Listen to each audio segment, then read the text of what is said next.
సిరులనిచ్చే శ్రీ మహాలక్ష్మి కరుణ చూపవమ్మ. తందాన తన తందనాన శత్రువు వినాశనం చేసేటి దుర్గా జయమునీయవమ్మ. తందాన తన తందనాన. ఈరోజు మనం ఏం కథ చెప్పుకోబోతున్నాం అక్క?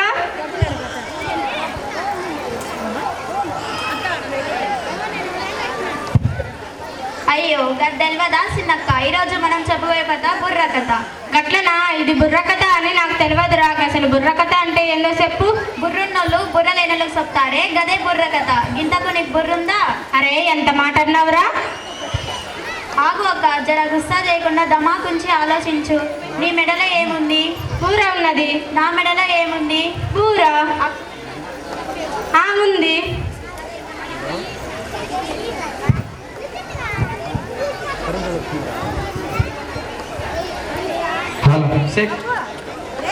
గదే మనలాంటి బుర్రున్నోళ్ళు బుర్ర లేనని చెప్పేదే బుర్ర కథ. ఇంతకు అక్క ఏం కథ చెప్తాదో చెప్పు. ఏదో చెబుతాది లేరా. నల్లమారాజు కథ, పాండవుల కథ, రామ కథ, సీత కష్టాలు.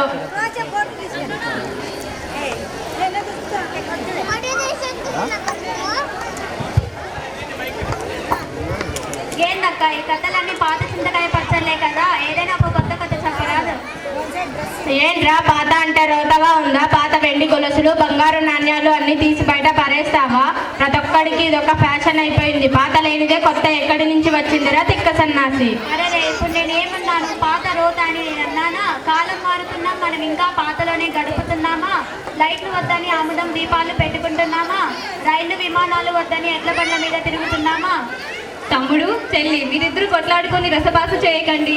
తమ్ముడు అన్నట్లే మనం ఈరోజు కొత్త కథ చెప్పుకుందాం. చాలులే నీ గొప్పలు. ఇది పేద ఇంటిలో పుట్టి పెరిగిన పైడి బొమ్మ కథరా. తందాన తన తందనాన చదువు సంధ్యలో పేరు పొందిన చక్కనమ్మ కథరా. తందాన తన తందనాన. గింతకు ఎవరు ఆ పైడి బొమ్మ? ఏమి ఆ కథ? అయ్యల్లారా అమ్మల్లారా, అనగనగా రామాపురం అనే పల్లెటూరు. ఆ ఊరిలో గౌరీ శివయ్య అనే పేద దంపతులు ఉండేవారు. వారికి పుట్టిన మొదటి సంతానమే సీత.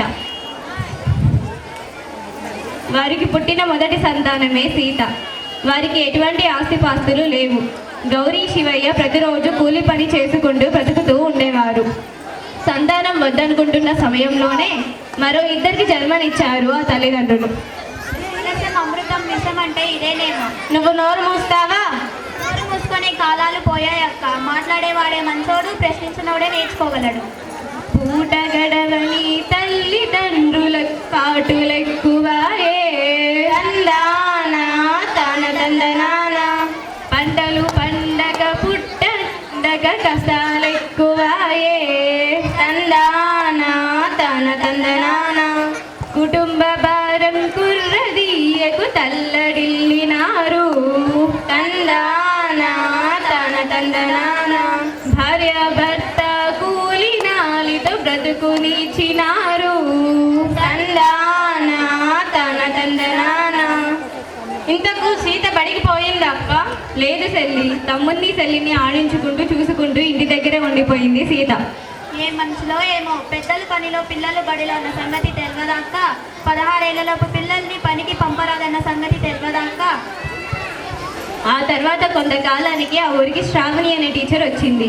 శ్రావణి టీచర్ రాగానే పిల్లల ద్వారా సీత గురించి తెలుసుకుంది. శ్రావణి టీచర్ తర్వాత గౌరమ్మ ఇంటికి వెళ్ళింది. శ్రావణి టీచర్ వచ్చేది తెలిసి సీతను ఎక్కడో దాచిపెట్టి ఉంటారు వాళ్ళ అమ్మ అయ్య. నువ్వు ఆపరా నాయన, ఎక్కువ తక్కువ ఊహలు చేయకు. అక్క చెప్పింది చక్కగా విను ముందు. తమ్ముడు చెప్పింది నిజమే చెల్లి. శ్రావణి టీచర్ వచ్చేది చూసి సీతమ్మను దాచిపెట్టింది వాళ్ళమ్మ. అయ్యో మరి అప్పుడు ఏమైందక్క? ఆమె సీత మాట అయితే ఎత్తలేదు కానీ 4 మంచి మాటలు చెప్పింది. ఏందక్క 4 మంచి మాటలు? ఓ భారతీయుడా, ఓ బాలుడా, వినవయ్య వీణుల విందుగా.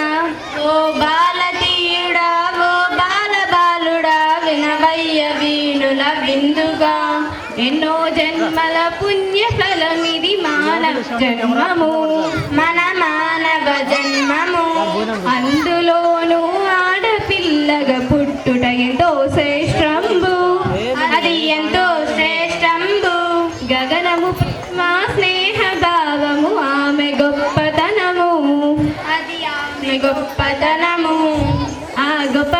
కలిగిన ఆడపిల్లను చక్కగా పెంచాలి బాబు, చక్కగా పెంచాలి.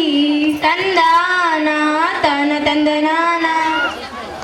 ఆ తర్వాత ఏమైందక్క? సీత బడికి వెళ్ళింది, చక్కగా చదువుకునేది.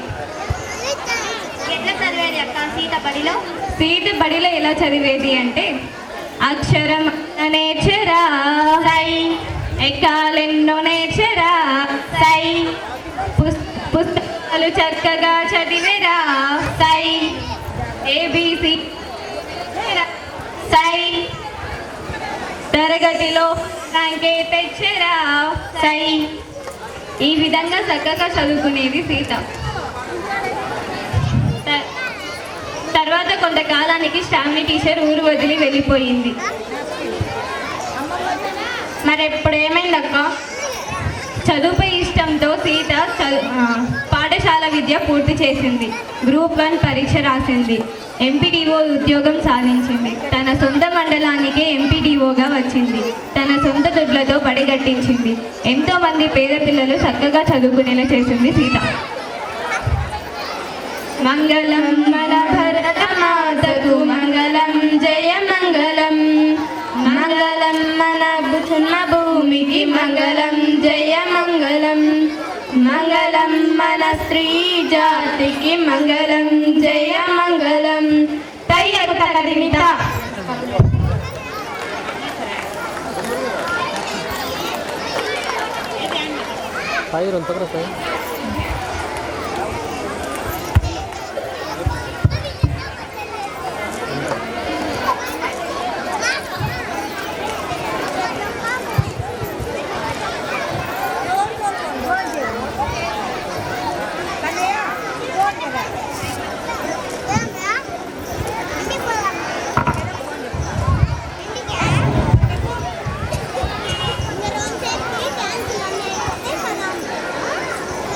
కొద్ది బ్యాక్